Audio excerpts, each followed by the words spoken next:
పటాన్చెరు నియోజకవర్గంలోని JMR convention సెంటర్లో BRS ఆధ్వర్యంలో ఎస్ఐఆర్ ప్రక్రియ, బీఆర్ఎస్ పార్టీ డిజిటల్ సభ్యత్వం అంశాలపై నియోజకవర్గ స్థాయి అవగాహన సదస్సు. ముఖ్య అతిథిగా హాజరైన మాజీ మంత్రి సిద్దిపేట శాసనసభ్యులు తన్నీరు హరీష్ రావు, ఎమ్మెల్యే గూడెం మైపాల్ రెడ్డి, స్థానిక బీఆర్ఎస్ నేతలు, కార్యకర్తలు, మాజీ మంత్రి తన్నీరు హరీష్ రావు కామెంట్స్. ఇక యావత్ తెలంగాణ ప్రజలు కేసీఆర్ మళ్లీ ముఖ్యమంత్రి కావాలని మనస్ఫూర్తిగా కోరుకుంటున్నారన్నారు.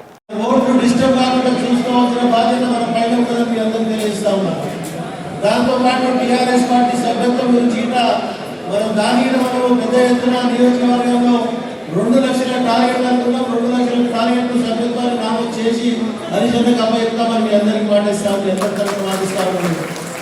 కాబట్టి ఆ విధంగా సబ్జెక్టు అన్నగారు మాట్లాడడం మొదలు మన ఆదర్శ ఈ ఎస్ఐఆర్లో మనం ఏం చేయాలి, ఈ ఎస్ఐఆర్కి ఎందుకంత ప్రాముఖ్యత ఉన్నది, దయచేసి కార్యకర్తలు బాగా వినాలి.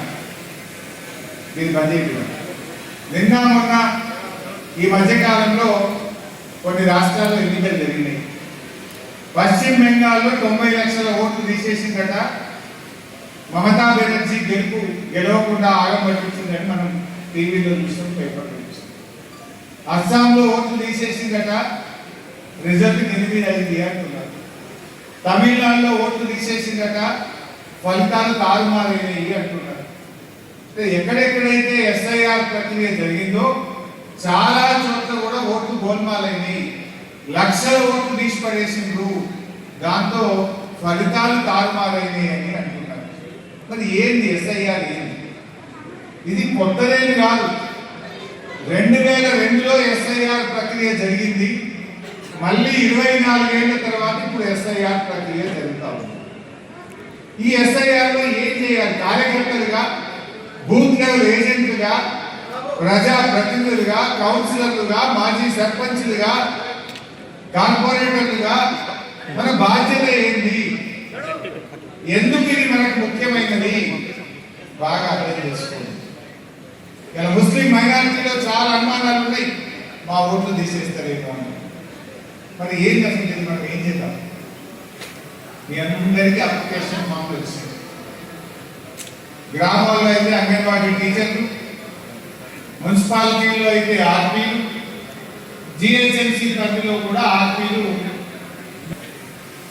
ఎన్యూమరేషన్ ఫామ్ తెచ్చి ఇవ్వడం జరిగింది. ఇందులో ఎన్యూమరేషన్ ఫామ్ నింపి తిరిగి ఇచ్చిన వాళ్ళు ఎందరో చేయండి కదా ఒకసారి. ఆఫీస్ నేను ఇప్పుడే లిస్టు చూసిన. పటాన్చెరు కాన్స్టిట్యున్సీలో దరఖాస్తులు నింపి వాపసు ఇచ్చింది రూపాయికి 10 పైసలు ఇచ్చింది. నువ్వు ఇచ్చినావా కుమార్ గారు? నువ్వు ఇచ్చినావా? 10 పైసలు ఇచ్చింది. ఇంకా 90 పైసల మంది అప్లికేషన్లు ఇవ్వలేదు. అంటే విషయం ఏంటంటే దరఖాస్తు ఇవ్వకపోతే మీ ఓటు హక్కు ఉంటుంది. आप फॉर्म भरना जरूर देना. अगर से फॉर्म भर के नहीं दिए तो तुम्हारा वोट निकाल देंगे. ये बात सीधा सीधा आप समझने की जरूरत है. फॉर्म नहीं भर के वापस नहीं दिए तो आपका वोट निकल जाता. అందువల్ల ఎట్టి పరిస్థితుల్లో ఫామ్ నింపి ఇవ్వాల్సిందే. దానికి లాస్ట్ డేట్ 24వ తారీఖు. మీరు ఫామ్ ఇవ్వడం ఎంత ముఖ్యమో ఇచ్చిన ఫామ్ ను మళ్ళీ వాళ్ళు ఆన్లైన్ చేయాలి. 25వ తారీఖులోగా అంగన్వాడీ టీచరు, ఆ బూత్ లెవెల్ ఆఫీసర్ ఆన్లైన్ చేయాలి. ఆన్లైన్ చేయకపోతే ఓటు పోతుంది. మరి ఫామ్ నింపాలంటే 1.25 లక్షల ప్రశ్నలు అడుగుతున్నారు, డౌట్లు వస్తున్నాయి. ఎట్లా? అప్పుడు బీహార్లో ఓటు ఉన్నాయి, అప్పుడు నాకు బెంగాల్లో ఓటు ఉన్నాయి, లేకపోతే దుబ్బాకలు ఉన్నాయి, జైరాబాద్ ఉన్నాయి, నారాయణఖేడ్లో ఉన్నాయి. ఇప్పుడు నేను పటాన్చెరులో ఉన్నా, మరి నా ఓటు ఇక్కడనా అక్కడ? నారాయణఖేడ్లో వచ్చి పటాన్చెరులో చాలా మంది ఉంటారు. మరి వాళ్ళ ఓటు ఎవరు ఎక్కడ రాసుకోవాలి? నారాయణఖేడ్నా ఇక్కడనా? అప్పుడు నారాయణఖేడ్లో ఓటు ఉంది, వాళ్ళకు పటాన్చెరులో కూడా ఓటు ఉండాలి. ఇప్పుడు వాళ్ళని అడుగుతారు, నువ్వు ఇక్కడ ఉంటావా అక్కడ ఉంటావా? ఇక్కడనే ఉంటా అంటే ఓటు ఇక్కడనే నమోదు చేయాలి. పోయినసారి ఓటు నారాయణఖేడ్ ఉందనుకో 2002లో నీకు ఓటు ఎక్కడుంది, అప్పుడు ఆ నియోజకవర్గ నంబర్ ఎంత అని అడుగుతారు. అది ఎవరికి తెలియని గుర్తుండదు. దాన్ని మీ బిఎల్ఓ కానీ మన బిఎల్ఏ వెతికి పాత ఓటు ఎక్కడుంది, ఆ నియోజకవర్గ నంబర్ ఎంత, వాళ్ళ తల్లి తండ్రి లేకపోతే నాయనమ్మ తాత వాళ్ళతో దాన్ని ఫ్యామిలీ గ్రూపింగ్ చేసి రాయాల్సి ఉంటుంది. ఇదంతా జర తిరిగి వ్యవహారం ఉండదు. కానీ నేను ఒక్క ముచ్చట మాత్రం చెప్పదలుచుకున్నా, మీరు తప్పు నింపినా ఒప్పు నింపినా దరఖాస్తు ఎప్పుడో సీదా ఓటు ఎత్తేస్తారు.